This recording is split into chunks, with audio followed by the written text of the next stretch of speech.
नमस्कार साथियों, स्वागत है आप सभी का अंकित इंस्पायर्स इंडिया पर। मैं हूं अंकित अवस्थी। आप हैं मेरे साथ में एक ऐसे व्यक्ति के बारे में चर्चा करने के लिए जिसके मात्र एक ऐलान से कि यदि सरकार मुझे इजाजत दे तो मैं मात्र 18 महीने के भीतर परमाणु बम बना सकता हूं, अमेरिका जैसे देशों की, वेस्टर्न वर्ल्ड की सांसें चढ़ गई थी। जहां वो एक और इतने गुप्त रूप से 1945 में परमाणु बम बनाकर बैठा अमेरिका था, 1964 में जहां एक और रशिया और चीन ने अपने द्वारा परमाणु बम का परीक्षण किया था, और उसी परीक्षण के बाद एक व्यक्ति जिनका नाम होमी जहांगीर बाबा 1966 में ऐलान करते हैं और बाकायदा ऑल इंडिया रेडियो पर आकर के पब्लिक अनाउंसमेंट करते हैं कि यदि मुझे सरकार परमिशन दे तो 18 महीने में भारत को परमाणु शक्ति संपन्न कर सकता हूं। फिर क्या था? कुछ ही दिनों में एक प्लेन क्रैश होता है, होमी जहांगीर बाबा की मृत्यु हो जाती है, और दुखद यह है साथियों कि आज तक उस प्लेन के टुकड़े तक बरामद नहीं हुए हैं। आज तक उस प्लेन का कोई नामो निशान नहीं है। हर दिन नई थ्योरियां आती हैं, नई थ्योरीज के अंदर कुछ बात कही जाती है, ऐसा हुआ होगा, यूं हुआ होगा, सरकारें अपने अपने चर्चा करती हैं। लेटेस्ट थ्योरी क्या है, क्या क्या कारण है, सब चर्चा करेंगे। लेकिन साथियों, देश एक समय पूर्व, बहुत समय पूर्व जिस चीज के लिए सक्षम हो सकता था, उसके लिए हमें इंतजार 1974 तक का करना पड़ा, जब बुद्ध मुस्कुराए और भारत ने पोखरण में पहला परमाणु विस्फोट किया। चर्चा करेंगे सारी कहानियों की, एक ऐसे व्यक्ति की जिसका कॉन्फिडेंस इस लेवल का था कि वो प्रधानमंत्री, तत्कालीन प्रधानमंत्री पंडित नेहरू जी को भाई कहकर बुलाया करते थे। एक ऐसा व्यक्ति जिसको सीवी रमन, भारत के नोबेल पुरस्कार विजेता फिजिसिस्ट, जिस व्यक्ति को Leonardo da Vinci of India कहकर पुकारा करते थे, एक ऐसे महान व्यक्ति की आज साथियों पुण्यतिथि है। 24 जनवरी 1966 के दिन इन्हीं व्यक्ति जिनका नाम है डॉक्टर होमी जहांगीर भाभा, जिनके नाम से भारत में भाभा एटॉमिक रिसर्च सेंटर, जिसे आप बार्क के नाम से जानते हैं, स्थापित हुआ, जिनके प्रयासों से भारत के अंदर फंडामेंटल फिजिक्स की रिसर्च के लिए एक बेहतरीन संस्थान जिसका नाम है TIFR, Tata institute of fundamental research, स्थापित हुआ। इन्हीं के प्रयासों से जहां एक और भारत ने न्यूक्लियर रिएक्टर से एनर्जी पैदा करना शुरू किया, जिनके प्रयासों से भारत में पहली बार न्यूक्लियर रिएक्टर राजस्थान के रावत भाटा में स्थापित किया गया। एक ऐसे ही शख्सियत को आज याद करके उन्हें हम पुण्यतिथि पर अपनी तरफ से श्रद्धा सुमन अर्पित करेंगे। और हमेशा याद रखिए साथियों कि आपके जाने के बाद जब आपके कामों की चर्चा होती है तो इंसान का जीवन, इंसान के परिवार वालों को उनका व्यक्तित्व आसानी से श्रद्धा सुमन अर्पित कराता है। ये मानकर चलिएगा, ये जीवन या ये सृष्टि आपके लिए एक थिएटर है और आप यहां पर रंगमंच के कलाकार हैं। आपके जितने भी कार्य हैं वो बाद तक पूजे जाएं, बाद तक पूछे जाएं, तो समझिए उस व्यक्ति ने अपना जीवन बहुत ही बिंदास तरीके से बिताया था। चलिए शुरू करते हैं आज की कहानी में। आपके सामने डॉक्टर होमी जहांगीर भाभा की कहानी, जिनकी साजिश, अमेरिकी साजिश में मौत हुई या कोई और कारण था, आज के सेशन में चर्चा करेंगे। साथियों, याद होगा आज से कुछ दिनों पहले 12 जनवरी को भी मैंने आपके साथ में एक ऐसा ही सेशन साझा किया था। सेशन था शास्त्री जी की मौत के ऊपर, डॉक्टर लाल बहादुर शास्त्री। लाल बहादुर शास्त्री जी की मौत पर हमने एक सेशन किया था और कहा था कि यह मौत थी या हत्या थी। उसी सेशन में मैंने आपको जिक्र करते हुए कहा था, अगर आपको याद हो तो उसी सेशन में मैंने कहा था 1966 भारत के लिए बड़ा ही दुर्भाग्यशाली क्षण था, जिस समय जहां एक और 11 जनवरी को शास्त्री जी नहीं बचे, वहीं 1966 के अंदर यानी उसी साल 24 जनवरी को भारत के एक महानतम वैज्ञानिक की प्लेन क्रैश में मौत हो गई। ये इतना दुर्भाग्यशाली क्षण एक ही अंतराल पर, मात्र 12 दिन के अंतराल पर देश को देखने को मिला था। मैंने उस दिन जिक्र किया था कि मैं इसे लेकर आऊंगा। मेरे साथियों ने इसे डिमांड भी किया कि सर जैसे ही वो दिन आए आप हमें जरूर इस कहानी से अवगत कराएं। तो चलिए आपको इस कहानी पर लेकर चलते हैं। साथियों, आज डॉक्टर होमी जहांगीर भाभा की 57वीं बरसी है। 57 बरस बीत चुके हैं, बातें यूं की यूं हैं। साथियों, इनका जन्म हुआ 30 अक्टूबर 1909 में और इनका देहांत हुआ 24 जनवरी 1966 में। साथियों, मिनिस्ट्री ऑफ कल्चर के द्वारा इन्हें अपनी तरफ से याद किया गया है और अपने द्वारा ट्वीट पर इस बात को साझा किया गया है। अब बड़ा सवाल है, इनकी मौत कोई साजिश है या एक्सीडेंट? आज के सेशन में हम तमाम उन थ्योरीज की चर्चा करेंगे जो ये प्रूव करती हैं कि ये मौत नहीं एक साजिश है। लेकिन उससे पहले यदि आप चाहते हैं किसी रेडियो जॉकी की आवाज में इस पूरी कहानी को सुनना, तो आपके लिए मैं एक बुक रिकमेंड कर रहा हूं जो उपलब्ध है कुकू एफएम पर, जिसका लिंक उपलब्ध है कमेंट बॉक्स और डिस्क्रिप्शन में। यहां पर आपको होमी जहांगीर भाभा के ऊपर एक ऑडियो बुक कुकू एफएम पर उपलब्ध कराई गई है। साथियों, वर्ष 2023 के लिए बेहतरीन किताबों का संकलन यह एप्लीकेशन अपने पास मात्र 49 रुपीज में आपको पूरे 1 महीने के लिए उपलब्ध कराता है। कंडीशन एक है कि आपको यहां पर मेरा रेफरल कोड अंकित 50 यूज करना है। यह एप्लीकेशन जहां आप किताबों को सुनते हैं, सुनने के लिए आपको यहां पर बहुत सारे ऑप्शंस जैसे कि ड्राइव मोड है या फिर नोट्स बनाना है या स्लीपर टाइमर के साथ इसको सुनना है आदि फीचर्स यहां पर दिए हुए हैं। यहां पर आपको 50% डिस्काउंट पहले मंथ के सब्सक्रिप्शन पर दिया जा रहा है। 99 रुपीज का सब्सक्रिप्शन आपको 49 रुपीज में दिया जा रहा है पहले महीने के लिए। इसके बाद में अन्य महीनों के लिए फीस पुनः वापस वैसे ही लगने लगेगी। ऐसी स्थिति में यूज माय रेफरल कोड अंकित 50 और जाकर के इस लिंक पर क्लिक करके आप इस कहानी को बेहतरीन रेडियो जॉकी की आवाज में अपनी भाषा में सुन सकते हैं। हम आपके सामने इस पूरी कहानी का विश्लेषण करते हैं। चलिए शुरू करते हैं। 1965 की बात है। ऑल इंडिया रेडियो पर डॉक्टर होमी जहांगीर बाबा ने एक इंटरव्यू दिया। इस इंटरव्यू में एक ऐसी घोषणा की जिससे दुनिया के बड़े बड़े मुल्क, देखिए एक ऐसा व्यक्ति घोषणा कर रहा था जिसकी वजह से बहुत सारी लोगों को चिंता हो सकती थी। एक बहुत ही प्रख्यात वैज्ञानिक, क्योंकि इनकी जीवनी जानना बहुत जरूरी है और जीवनी से ही आपको असल प्रेरणा मिलेगी और साजिश की कहानी सुनने को मिलेगी। तो हुआ कुछ यूं साथियों कि इन्होंने घोषणा की और कहा कि दुनिया के बड़े बड़े मुल्कों को चौंकाते हुए कहा कि अगर मुझे छूट मिले तो 18 महीने में भारत के लिए एटम बम बनाकर दिखा सकता हूं। इस इंटरव्यू के 3 महीने बाद 24 जनवरी 1966 को एयर इंडिया के बोइंग विमान 707, जिसका नाम कंचनजंगा था विमान का नाम, उसमें बैठकर आप मुंबई से लंदन जा रहे थे। रास्ते में इन्हें जिनेवा उतरना था, लेकिन जिनेवा इनकी फ्लाइट कभी उतर ही नहीं पाई। रास्ते में आल्प्स पर्वत की पहाड़ियां पड़ी और वहां पर उन पहाड़ियों के अंदर यह विमान कहीं खो गया। साथियों, इस विमान में 117 लोग बैठे थे, जिनमें से एक के भी बारे में आज तक कोई भी शिनाख्त या पहचान नहीं है। आप थे न्यूक्लियर प्रोग्राम के जनक वैज्ञानिक डॉक्टर होमी जहांगीर बाबा। खबर छपती है द स्टेटसमैन अखबार के अंदर। Air India plane crashes Mont Blanc range. साथियों, आल्प्स पर्वत के अंदर मॉन्ट ब्लैंक नाम से रेंजेस हैं, यानी जिस तरह से आल्प्स पर्वत है उन रेंजेस के अंदर, अभी हम दिखाएंगे आपको सारी चीजें। यहां से उड़ान भरी गई थी, मुंबई से लेकर के लंदन तक जाना था, यूरोप के ऊपर से क्रॉस होना था। यूरोप पर क्रॉस होने से पहले इस विमान के द्वारा यहां पर लैंडिंग की गई थी। लैंडिंग की गई थी साथियों इस तरफ, मैं दिखाऊंगा मैप के ऊपर, बेरूत नामक जगह, लेबनान की राजधानी में लैंडिंग थी। यहां से यह विमान उड़ करके जिनेवा लैंड करने वाला था और वहां से लंदन जाने वाला था। यहां पर फ्रांस की बाउंड्री पर इसके अंदर दुर्घटना हो जाती है। आप देख सकते हैं मुंबई से लंदन का सफर होना था और लंदन के सफर के दौरान जिनेवा में उतरने से पहले फ्रांस, स्विट्जरलैंड और यहां पर उपस्थित जो पर्वत श्रृंखला है, आल्प्स पर्वत श्रृंखला, जो कि अपने द्वारा पूरी तरह हिम आच्छादित है, आज भी पूरी तरह से बर्फ से ढकी हुई जो पर्वत श्रृंखला है, इस पर्वत श्रृंखला में कहते हैं कि वह पहाड़ों के बीच में कहीं खो गया।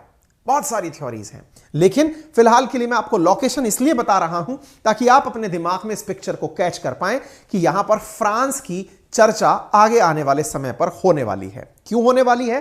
क्योंकि असल में जहां पर ये माउंटेन रेंजेस हैं वहां पर देश फ्रांस भी लगता है। हालांकि जहां आप स्विट्जरलैंड रहे थे, जिनेवा जा रहे थे, लेकिन जिनेवा के बॉर्डर पर ये आप यहां पर देख सकते हैं फ्रांस और स्विट्जरलैंड, यहीं पर है माउंट ब्लैक रेंज। इसी जगह पर यह विमान गिरा था, इसलिए फ्रांस की भी यहां पर महती भूमिका मानी जाती है जांच के अंदर। ठीक है, तो आप यहां पर इन पहाड़ियों को देखकर अंदाजा लगा सकते हैं कि कैसी परिस्थितियां रही होंगी और इन परिस्थितियों में फ्रांस और स्विट्जरलैंड की क्या भूमिका रही होगी, इस बारे में अब आपके साथ चर्चा करने वाले हैं।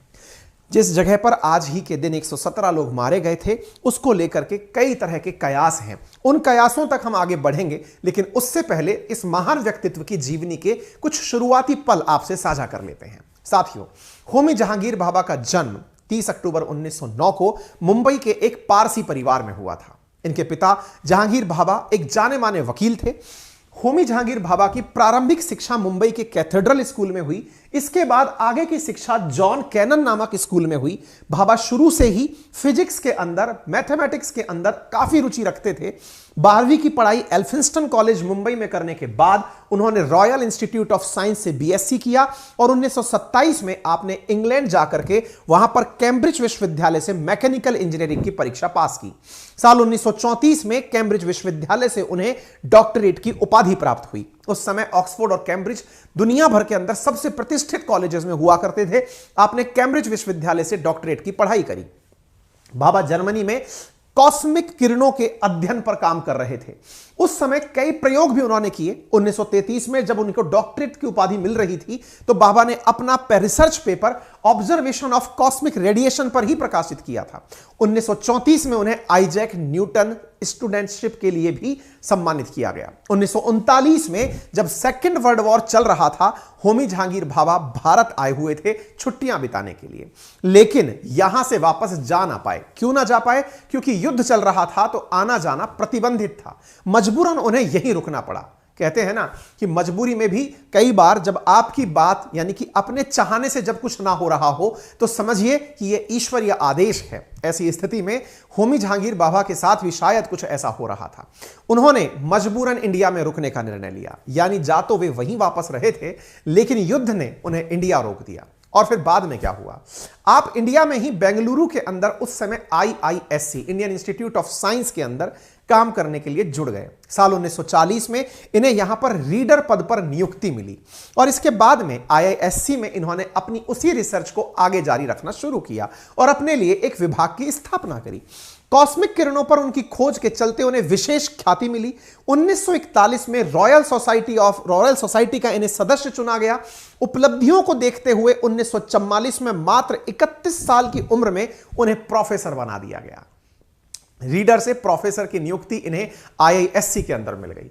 कहते हैं कि इन्हें इतनी सारी प्रतिभाएं आती थी जिसके चलते भारत के नोबेल पुरस्कार विजेता डॉक्टर CV रमन इन्हें भारत का लियोनार्डो दा विंची कहते थे। इन्हें शास्त्रीय संगीत, मूर्तिकला, चित्रकला और नृत्य में गहरी रुचि थी।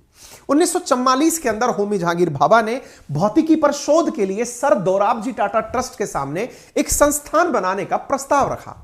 टाटा जी के सामने जाकर इन्होंने कहा, टाटा इनके जानने वालों में ही थे, इन्होंने जाकर कहा कि मैं अपनी रिसर्च के लिए एक अलग कॉलेज बनाना चाहता हूं।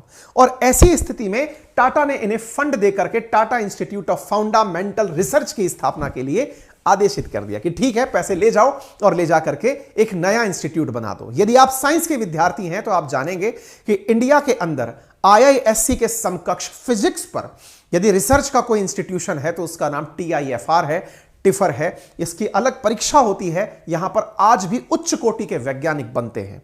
साथियों, यहां पर टाटा इंस्टीट्यूट ऑफ रिसर्च के अंदर 1945 में आप देख सकते हैं इनकी ओपनिंग होती है। भारत को इनकी वजह से एक इंस्टीट्यूट मिल चुका होता है। उस दौरान भारत के अंदर प्रधानमंत्री जवाहरलाल नेहरू, क्योंकि अब 1947 का समय आ रहा है, इनका नेहरू जी से बहुत करीबी रिश्ता था। करीबी रिश्ते के कारण कहते हैं कि नेहरू जी को बस 2 ही लोग भाई कहकर बुलाते थे और उनमें से एक थे होमी जहांगीर भाभा, दूसरे थे जयप्रकाश नारायण, JP। साथियों, जयप्रकाश नारायण एक राजनेता थे और दूसरे होमी जहांगीर भाभा। भाभा के साथ नेहरू जी की केमिस्ट्री के बारे में कहा जाता है, भले ही थे वैज्ञानिक फिजिक्स के, लेकिन नेहरू जी को अपनी हर रिसर्च के बारे में बताया करते थे।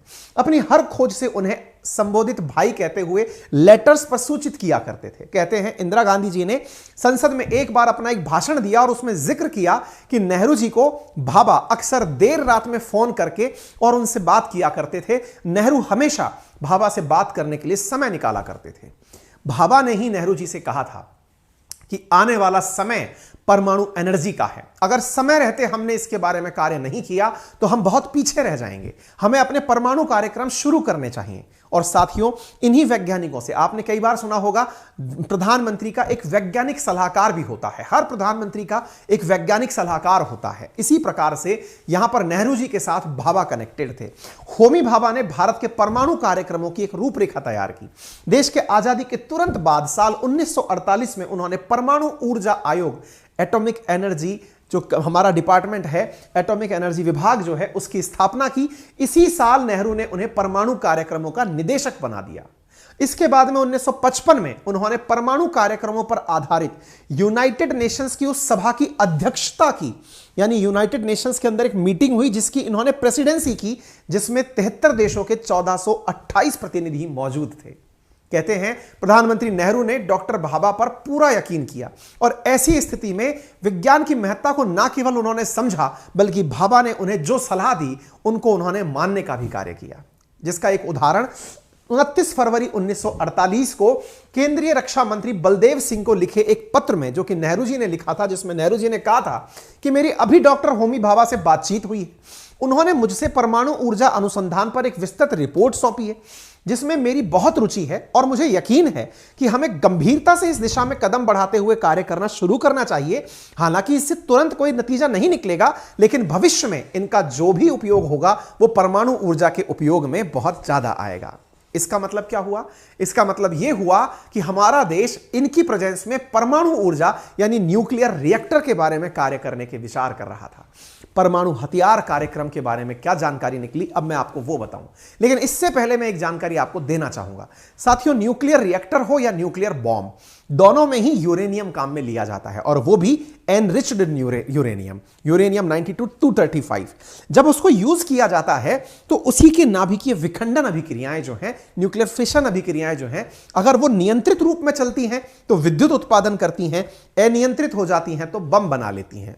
इसका मतलब यह हुआ कि यदि भारत न्यूक्लियर रिएक्टर चलाना जानता था तो वो न्यूक्लियर बॉम्ब बनाना भी जानता था। ऐसी स्थिति में सवाल बड़ा था कि क्या इंडिया को न्यूक्लियर रिएक्टर बनाने की इजाजत दी जाए, क्योंकि संभव है कि इंडिया अगर न्यूक्लियर रिएक्टर चलाएगा तो उसी एनरिच्ड यूरेनियम से न्यूक्लियर बॉम्ब भी बना लेगा।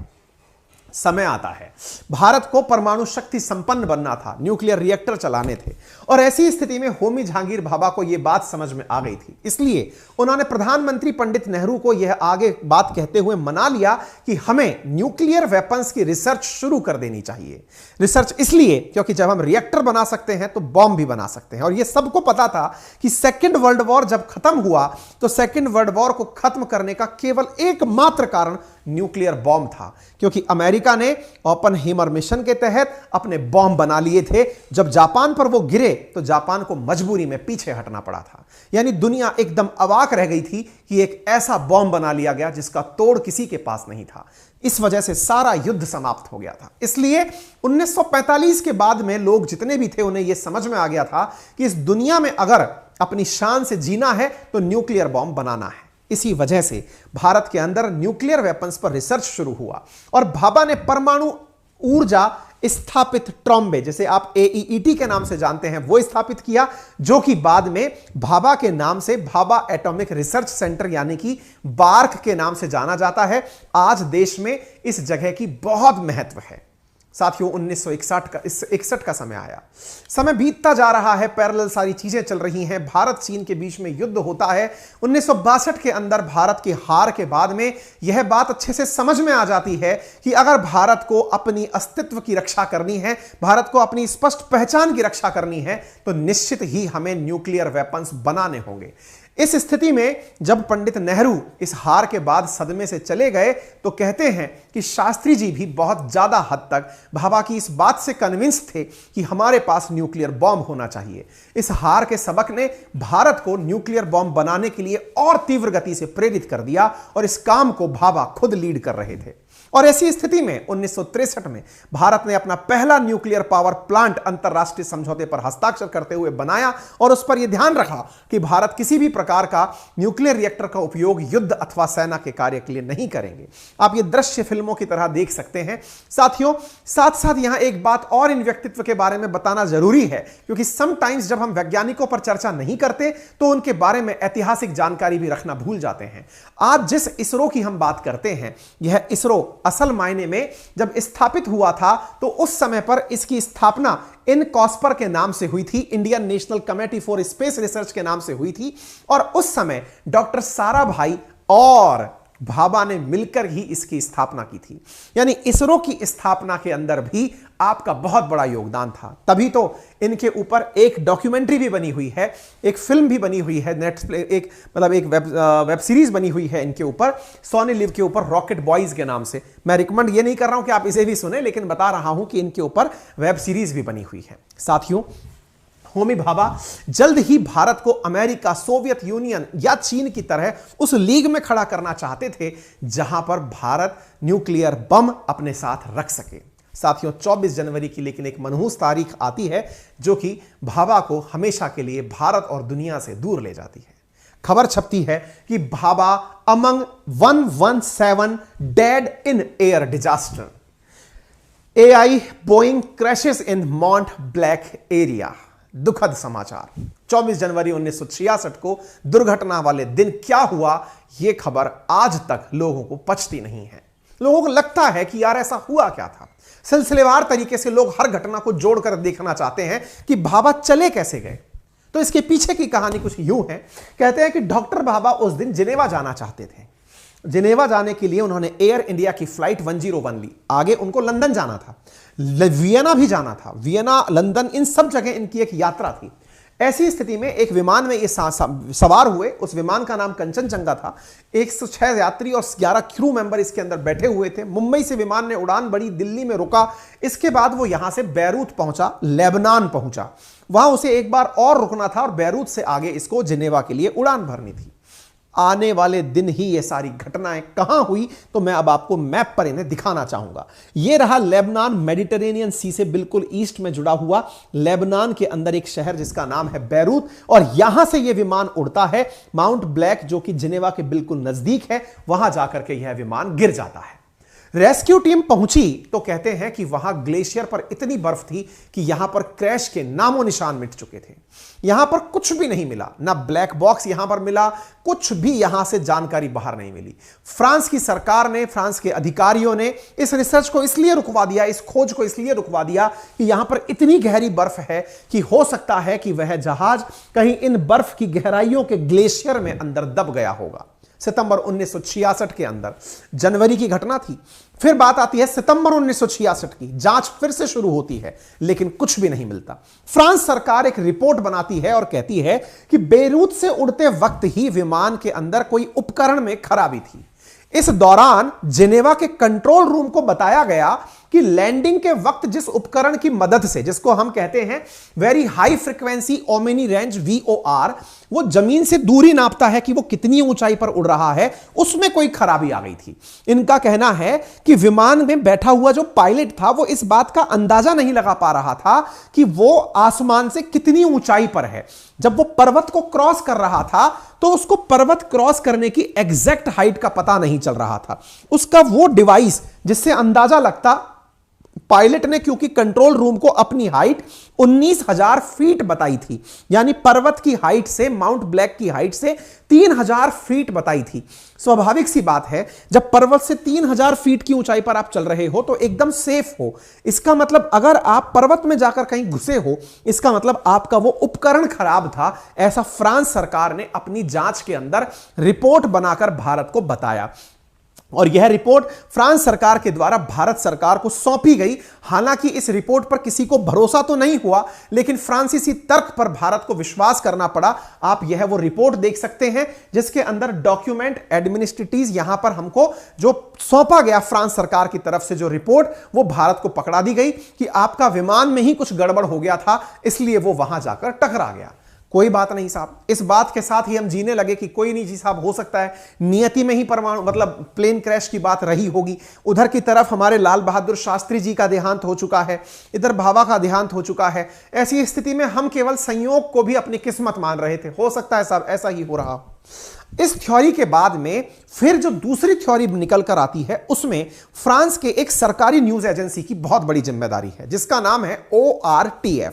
जैसे अपने यहां पर सरकारी news agency DD1, DD Doordarshan type से होती है, ऐसे यहां की ORTF नाम के एक टीवी न्यूज चैनल के द्वारा जिसके एडिटर थे फिलिपी रियाल, उन्होंने एक जानकारी एक थ्योरी के रूप में दी और उन्होंने इस बात में यह कहा कि नहीं, कुछ और मामला था। और इस मामले के लिए उन्होंने एक मैगजीन में अपनी रिपोर्ट छपवाई जिसका नाम था 1843।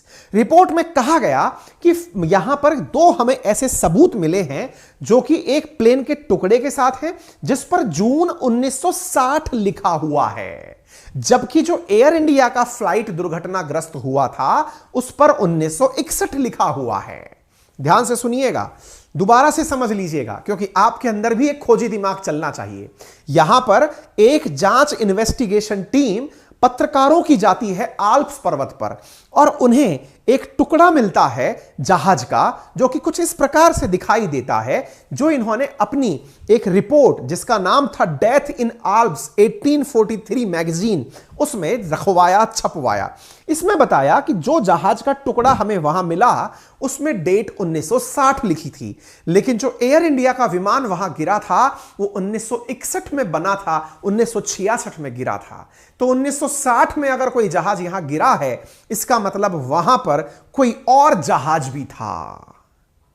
संदेह की सुइयां ऊपर चलती हैं, यानी केवल एयर इंडिया का विमान ही वहां नहीं गिरा, वहां कोई और विमान भी गिरा है, लेकिन इसकी तो कोई न्यूज ही नहीं है कि क्या वहां पर कोई और भी गिरा है क्या। तो जब उसकी कोई न्यूज नहीं है तो ऐसी स्थिति में यह टुकड़ा आया कैसे, इसके बारे में सुनिए। तो थ्योरी में कहा गया कि यहां पर जो प्लेन के सामने का हिस्सा था उस पर पीले रंग का टुकड़ा लगा, लेकिन उस पर कहीं इंडिया का नाम नहीं लिखा था। तो फिर फिलिप की टीम कहती है कि जब हमने इस तहकीकात को किया तो हमने पाया कि यह असल में इटली का जहाज था। यानी एक तरफ से एयर इंडिया का जहाज की सूचना है जिसके बारे में पूरी रिपोर्ट सरकार ने भारत सरकार को सौंप दी है कि आपका जहाज यहां गिरा है, लेकिन यहां पत्रकारों की टीम जो जाती है उन्हें जो जानकारी मिलती है वो जानकारी बताने वाले नहीं थे। वो जानकारी जाके ढूंढी रहे थे। एक अचानक मंत्री का फोन आता है, उतरकर नीचे आ जाओ। वो पत्रकार महोदय नीचे आते हैं, लेकिन उनकी टीम में से एक व्यक्ति इस बात को जग जाहिर कर देता है। यानी होमी जहांगीर बाबा की बात का जो रहस्य था, ये रहस्य ही रह जाता, लेकिन एक पत्रकार के द्वारा ये बात बाहर निकल कर आ गई, क्योंकि उस टीम के अंदर किसी एक व्यक्ति ने बाहर ये बात लीक कर दी कि वो पहाड़ से टकराकर जहाज नहीं गिरा था, वो तो किसी और जहाज से टकराकर गिरा था। ये न्यूज जैसे ही बाहर आई कि यार ये तो कोई और जहाज से टकराकर गिरा था, तो अचानक इस बात में संदेह होने लगा कि यहां तो कोई साजिश है, क्योंकि दूसरा विमान तो आज तक किसी को पता ही नहीं था कि कौन सा जहाज था जो ऊपर टकरा गया, क्योंकि मरने वालों की सूचना तो इंडियन एयरलाइंस वाले की है, दूसरे की सूचना क्यों नहीं है। खोजी दिमाग दौड़ने लगा और इस शक को बुनियाद तब मिली जब हादसे के 42 साल बाद अमेरिका के एक खुफिया एजेंट के द्वारा, जो कि CIA का एजेंट था, अमेरिकी खुफिया एजेंसी का एजेंट था, उसने दावा किया साल 2008 में, जिसका नाम था रॉबर्ट क्रॉली, और उसने ग्रेगरी डगलस को जब अपन ने इंटरव्यू दिया था तो कहा था कि मेरी मरने के बाद इस इंटरव्यू को छापना, पहले मत छाप देना।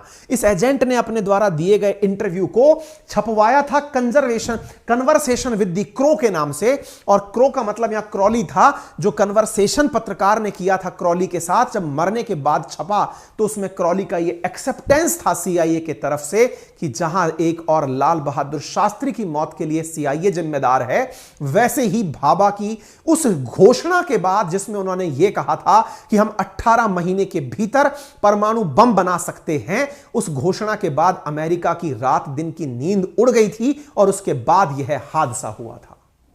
कुछ याद आ रहा है? इन दिनों आप प्रत्यक्ष ऐसा ही ईरान में देख रहे हैं। कुछ ऐसा ही ईरान के अंदर हाल ही में हुआ है। ईरान के एक ऐसे ही परमाणु साइंटिस्ट की अंतरिक्ष के सैटेलाइट से एक गोली बम गिरा करके हत्या की गई है। आपको याद होगा ईरान का साइंटिस्ट, अगर आप जानते हैं तो आप बता दीजिए। फकीरजादे, अगर याद हो तो नाम कमेंट बॉक्स में बता दीजिए, जिनकी मौत हुई है।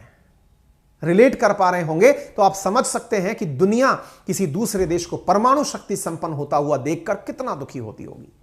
तो आप भाभा की तो आप क्या स्थिति सोचते होंगे। सीआईए ने खुद ने स्वीकार किया 1945 के अंदर जब अमेरिका न्यूक्लियर बॉम्ब बनाया था तो मुसीबत यह थी कि उस दौरान हमारे द्वारा यह किसी को उम्मीद नहीं थी कि भारत भी परमाणु बम बना लेगा।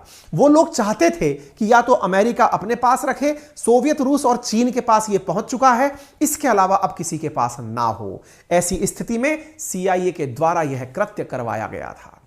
किताब के अंदर रॉबर्ट क्राउली और पत्रकार ग्रेगरी डगलस की बातचीत का ब्यौरा आया और उसमें बताया कि भारत 60s के दशक में परमाणु बम पर काम कर रहा था। इससे अमेरिका की हालत खराब थी और उसे शक था कि रशियंस जो हैं वो इसके साथ मिलकर काम कर रहे हैं।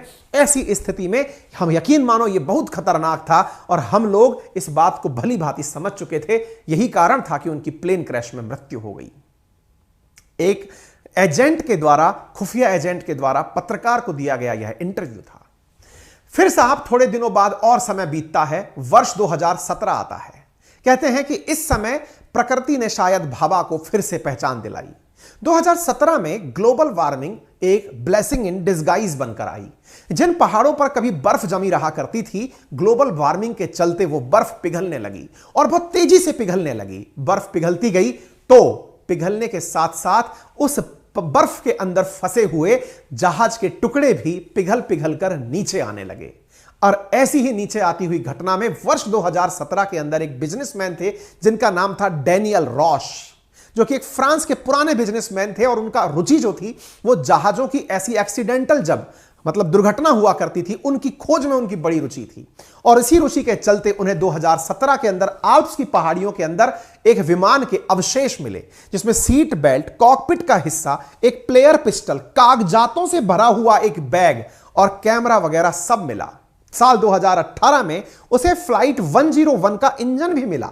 इसके बाद उन्होंने किसी दूसरे विमान से टक्कर की थ्योरी पर जोर दिया और कहा कि यदि इस विमान की पहाड़ से टकराकर कहीं पर पहाड़ के टकराने से अगर दुर्घटना हुई होती तो इस विमान में इतना फ्यूल था कि वहां पर आग लग सकती थी। आग नहीं लगी, इसके पीछे का कारण हो सकता है कि आल्प्स की ऊंचाइयों पर इतनी ऑक्सीजन ना हो जिसकी वजह से आग लगने जैसी घटना हो, क्योंकि आग लगाने के लिए ऑक्सीजन जरूरी होती है। हो सकता है इस वजह से आग ना लगी हो। यह है वो तस्वीर जिसमें प्लेन के मलबे के साथ डैनियल रॉश आपको दिखाई पड़ रहे हैं, एक बिजनेसमैन जिसकी क्यूरोसिटी ने इस विमान के मलबे को दुनिया के सामने ला दिया। तो फिर होमी भाभा ने रॉश ने होमी भाभा के बारे में क्या कहा, तो यहां से निकलकर आती है उस जहाज के टकराने की थ्योरी, और उस थ्योरी को जब आप जानेंगे तो यह किसी साजिश से कम नहीं लगेगी। कहा जा रहा था कि साथियों यहां पर एक स्टार फाइटर जेट की कहानी है। स्टार फाइटर जेट जब वर्ल्ड वॉर चल रहा था तो उस समय असल में इटली और फ्रांस एक दूसरे से लड़ रहे थे। इटली के द्वारा फ्रांस के ऊपर एक जहाज उड़ाया जाता था जो कुछ इस प्रकार का था। इसका नाम हुआ करता था स्टार फाइटर जेट। यह असल में जासूसी के लिए उड़ाया जाने वाला जहाज होता था, जो कि इटली के द्वारा फ्रांस के ऊपर उड़ा करके फ्रांस की पोजीशनिंग निकालने के लिए यूज किया जाता था। इस जहाज के अंदर रेडियो सिग्नल कनेक्ट करने के लिए जो ट्रांसपोंडर होते थे वो हटा दिए जाते थे, इसलिए ताकि ट्रांसपोंडर के आधार पर जो मैसेज पास हो रहे हो वो फ्रांस को पता ना चले कि इटली ने कोई जहाज उड़ाया है, क्योंकि ट्रांसपोंडर से निकले मैसेज को तो फ्रांस की भी एयर एजेंसीज कैच कर सकती हैं। इसलिए इस जहाज पर से ट्रांसपोंडर हटा दिए जाते थे। लेकिन यह वर्ल्ड वॉर के टाइम की बात हुआ करती थी। इटली ने इस ट्रांसपोंडर का जो जहाज होता था इसका उपयोग वर्ल्ड वॉर के टाइम तो खूब किया था, लेकिन इस बार उपयोग एक विशेष उद्देश्य से हो रहा था। यही जहाज वापस आसमान में गया था और यही जहाज आसमान में जाकर उस जहाज से टकराया था और टकराकर उसे आसमान में ही दफन कर दिया था, यानी वो वहां पर टकराकर नीचे गिरा था। तभी इस जहाज के अवशेष मिले थे। यह था F104G star fighter jet. Roche का कहना था कि 1960 के आसपास इटली वाले फ्रांस की जासूसी की सूचना के लिए ऐसा करते थे और यही जहाज कंचनजंगा से टकराया था और टकराने के कारण यह सारी चीज हुई थी। और इसके पीछे जिम्मेदार कारण बना ग्लोबल वार्मिंग। तो और कोई कहता है ग्लोबल वार्मिंग बेकार चीज है, तो भाई साहब एक अच्छी चीज भी है, क्योंकि पहाड़ की बर्फ पिघलने से शायद कुछ जानकारियां तो बाहर निकली।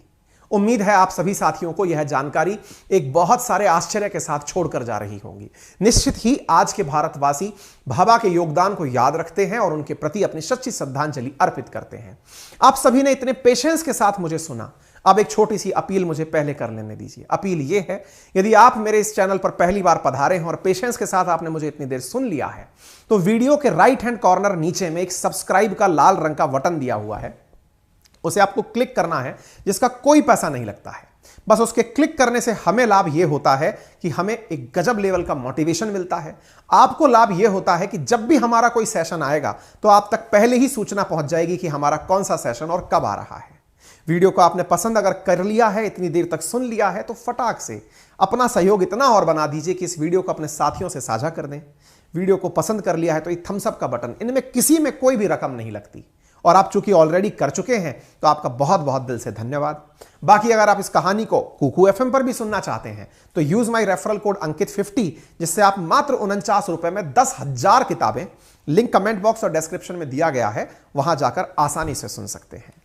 अपना प्यार बनाए रखिए। हमने बाकी अपना एक बहुत अच्छा व्लॉग साझा किया है अंकित अवस्थी व्लॉग्स के ऊपर, अगर फुर्सत मिले तो इसे जरूर देखिएगा। राजस्थान के जैसलमेर की यात्रा कराई है मैंने इसके अंदर, और चैनल्स के लिंक में ये ऑलरेडी डला हुआ है, आप जरूर देख सकते हैं इसे। बहुत बहुत धन्यवाद। अपना ख्याल रखें, बड़ों का सम्मान करें, छोटों को प्यार दें और अपना व्यक्तित्व इस प्रकार से विकसित करें कि महिलाएं आपके साथ सुरक्षित और सम्मानित महसूस करें।